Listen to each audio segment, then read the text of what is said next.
Hi everybody! The purpose of this video today is to sort of reboot our itslearning usage by reviewing the things that are possible in itslearning. So first of all, in order to have the presentation that I'm going to be sharing with you today, I need you to open a new tab on your Chrome browser and type in the URL that you will see just in a moment here at the bottom, bit.ly/learn its. Once again, that's bit.ly/learn its. This will just give you access to the many links that are available within this presentation. This presentation is going to live in the shared with me folder of your Google Drive once you have opened it the initial time. All right, we're going to jump right in. I want to talk about the rich text editor. Many of the elements available to you within itslearning utilize the rich text editor, and it is not just for text.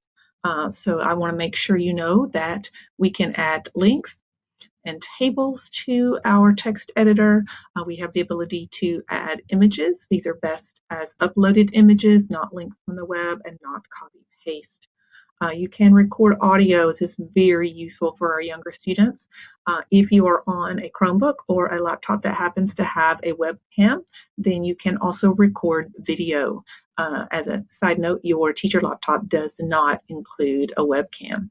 You have several options for embedding. So if you have source code or embed code from a site such as YouTube, you can use the source button and you can use the embed button here to embed those videos and other things, Nearpods, for example, into the rich text editor. You can upload files and get a web link for those files. Those will be stored within your itslearning storage. You can also copy a link to something in your tree and place that here. So the rich text editor is just a very useful tool no matter which itslearning element you happen to be using. One of the most useful pieces or elements of itslearning is the assignment tool. The assignment feature allows you to collect work from students in a variety of ways. This can happen at home or it can happen at school. You have the ability to score their work. You can use a standards-based scale or you can use a numeric scale. You can schedule their work to appear at a certain time, add deadlines to it if you would like to do that. You have the ability to provide all types of instructions using that rich text editor that we just talked about. And you can even allow students to submit their work in partnerships or in groups. Students can submit all types of things. They can submit text, they can submit links. They also have the rich text editor to be able to give you audio, video, provide you with documents that they've created in their Google Drive, etc. You can also provide verbal commentary along with any written commentary that you give students when you grade their work. You can return work back to them when you don't feel that it's satisfactory. Teachers of upper grade students can utilize the plagiarism control tool to check your students' work against the internet and also any existing itslearning submissions that we have here in Forsyth County. You can add your scores to the itslearning gradebook in preparation for also transferring them to your Infinite Campus gradebook if you would like to do so. So here we have an example of an itslearning assignment, and it just happens to have a video embedded. So you can see that the students are asked to watch the video and then they're asked to write a summary in Google Docs, Slides, or in Wixie, and then they're asked to provide the link back to their teacher when they click Answer Assignment. So assignments can be as simple as that, or they can be more complicated should you choose to make them more complicated. One of the greatest new features of itslearning is that you can now force a copy of a Google document for students so that each student receives their own copy. And this is done within that same assignment feature. You treat this as a regular assignment, but when you get to the last step at the bottom of creating your assignment, you have the option to attach files. And you can say that you want to attach a file from your Google Drive. Students by default would have view access to this. You would have the option then to select make a copy for each student. Now this work, even though it's completed by the student in Google can be scored in itslearning, but if the teacher would like to see it in Google, then that option is available. Plagiarism control is still available. Still check that Google Doc, slide, etc. for plagiarism. The item types that you can force a copy of would be docs, drawings, and slides, also sheets, but not forms. A discussion is a great tool to use if you want students to see each other's responses and to be able to reply back to each other. The teacher is the one who creates the thread. That rich text editor is still there, so you have access to video, images, audio, and all those things we talked about previously. Students would simply click the Start New Thread button and they would begin typing. They also have that text editor to be able to add additional types of media to their response. Students may respond to other students' posts, teachers may respond, and the teacher always retains the ability to delete any discussion thread or reply that they deem inappropriate. You can also schedule or deactivate your discussion so that students aren't using it outside of class as their personal social media. Providing links has always been an option within itslearning. The link option looks like this. One downside of the link is that there is no specific place for you to provide instructions for students about what it is you want them to do when they access the link. So sometimes you can put that in the title, but just know that links are also available to you in any other element that has the rich text editor. You can create and assign tests. There are a variety of question types which are shown right here. Some of these can be scored by itslearning, obviously multiple choice, multiple response, short answer, those types of things, either or. Those can be scored by the platform. Open answer questions, like a constructed response type thing, they are going to need to be scored by the teacher. You can always specify as a teacher the number of attempts you want students to have to take the test. If desired, you can set a time limit on it, and you can even place feedback. If you would like to spend the time typing all that out, then students can receive feedback after each test attempt. If you have the ability to protect tests with a password, and you also can send grades to your itslearning gradebook in preparation for transferring those to Infinite Campus, should you choose to do so. Assessments are great when you are making learning paths, which we'll talk about a little bit later, so that you can use those assessments to differentiate the students' paths based on the scores that you make. These aren't used very often, but they have long been available to you within itslearning. You have the ability to create a survey or a registration. We'll take a look at an example of that.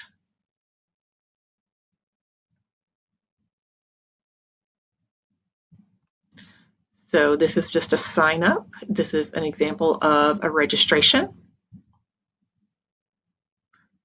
So you're just asking for your students to sign up for a writing conference with you. When the student opens it up, they are going to see the different times that you have provided, and they're going to be able to select one and add their name.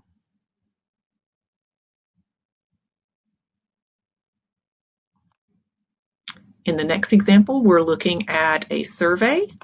And so the students are just voting on the next read aloud choice that they would like their teacher to make. So they would say, I want to take the survey, and they would select their favorite response, and then they would just say finish.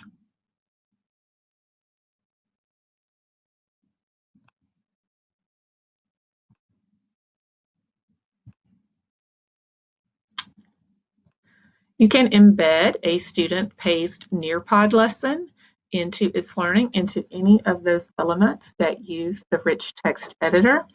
Please note that this, when you click add and you see the Nearpod option, that is not the way to embed a student-paced Nearpod lesson. I've included the instructions for that here. One thing to note is that the default time for a student-paced Nearpod is 29 days. you need to go ahead and change that if you need longer before you grab the embed code out of Nearpod. Nearpod is very useful to be used in learning paths, but you want to be careful about things such as collaborate boards, where in videos you may not want every student in the room to be clicking on a video at the same time unless you're able to provide them with headphones. You also may not want a student to participate in a collaborate board without you approving the posts. And so you would need to turn that off, or a student would get stuck on the collaborate board and not be able to move on. It's very easy to embed videos in itslearning using the embed option here, or either the source button. You would simply need to grab that embed code from the website such as YouTube. I would come back here, click the source button, then click in the rich text editor and paste your embed code. Then that video is going to play right within itslearning rather than taking the student directly to YouTube. A learning path will allow you to force students to complete a series of itslearning activities in a specific order. So any of the things that we're talking about here, you could place them into a folder and you could easily have students forced to work through them at a certain order. You can use tests and assignments within a path to differentiate based on the results are scored. You can also include non-digital tasks in a learning path, and you are allowed up to 30 steps per path. I have the instructions for that here. We also have a complete tutorial learning path on how to create learning paths available within our digital resource training center itslearning course. A page is a resource that allows you to provide a lot of different resources for your students. You can see here the different things that you can add to a page. It's one of the most attractive looking resources within itslearning because the content in the page consists of different blocks, and each block can be different. Usually we use the rich content block because it allows us to have that rich text editor and do all types of things such as images and videos and audio. But there are other things you can add to a page as well. We're going to look at an example of a page with different types of content.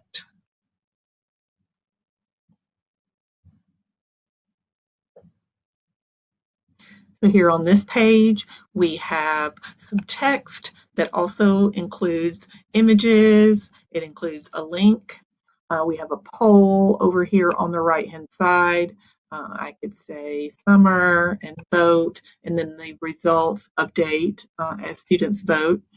You could also embed a video. You could embed a Nearpod there. You can add files for students to access, and then even an RSS feed. This is the feed from our district website here.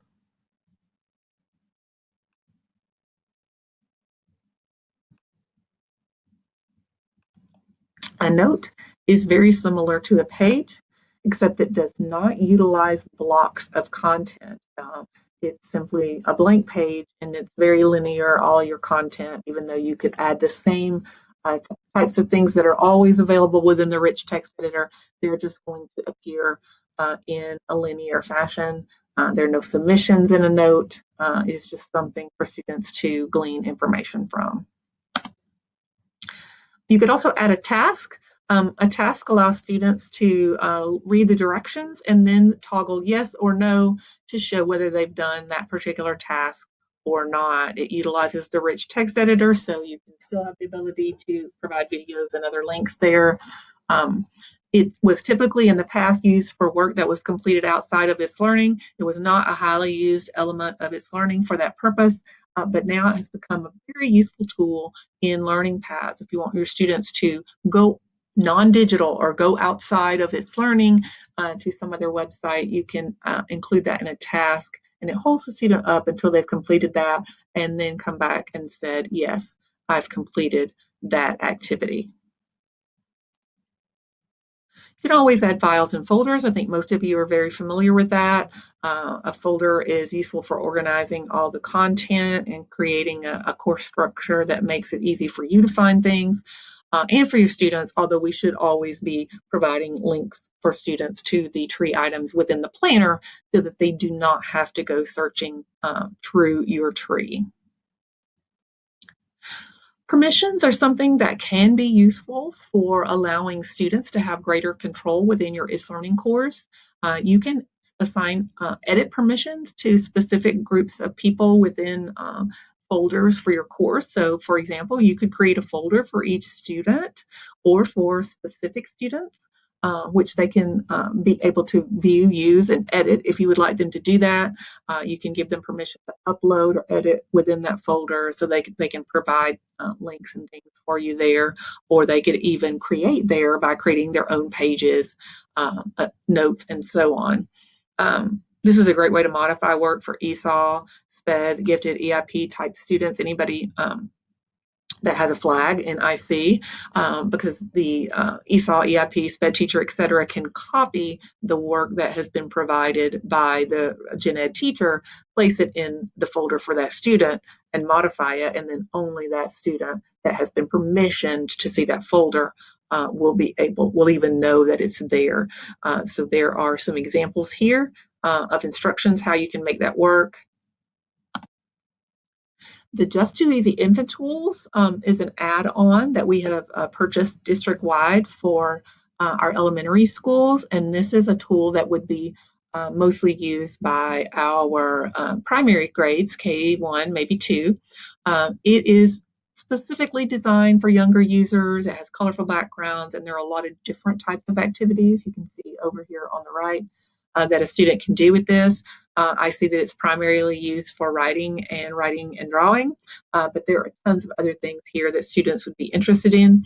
I have the links here for an overview of the J2E features and also instructions for adding the J2E widget to itslearning if you don't already have it. Something that is not commonly known about itslearning these days is that we still have the ability to do e-portfolios and blogs. And sometimes this can be a great option for students because the choices for images and themes are just very, very limited. So there's not a lot of time that a student can waste making those selections. In itslearning, the ePortfolio feature is accessed from your profile, and we'll go and look at that in just a minute. I'm going to show you an example of a block. And you can see that there's a theme up at the top. That's a pre-made selection. I didn't create this. It was just one of a few examples that I had to choose from. And then as I scroll, everything is going to appear with the newest post at the top.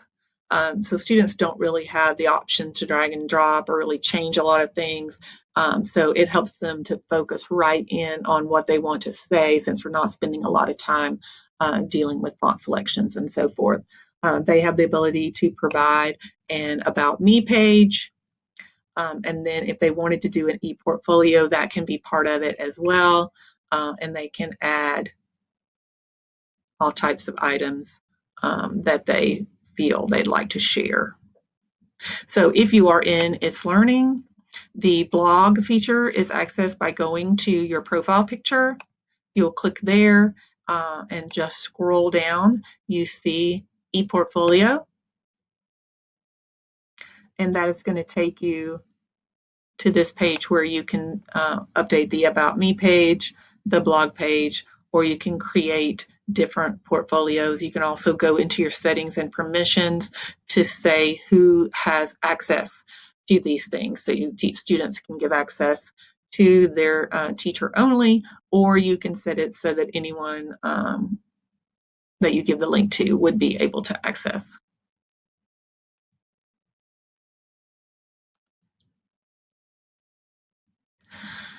I've included some additional links here in this presentation for messaging all students in a course. If you're interested in transferring grades to IC, manage profile, and so forth, you can click those links to access. If you have any questions about anything that we talked about, please feel free to reach out to your school-based ITS or to myself or Angela Burgess. I went through things very quickly because it was just designed to give you an overview. But if you want to get interested in one particular thing that we talked about and you need more information, please don't hesitate to reach out.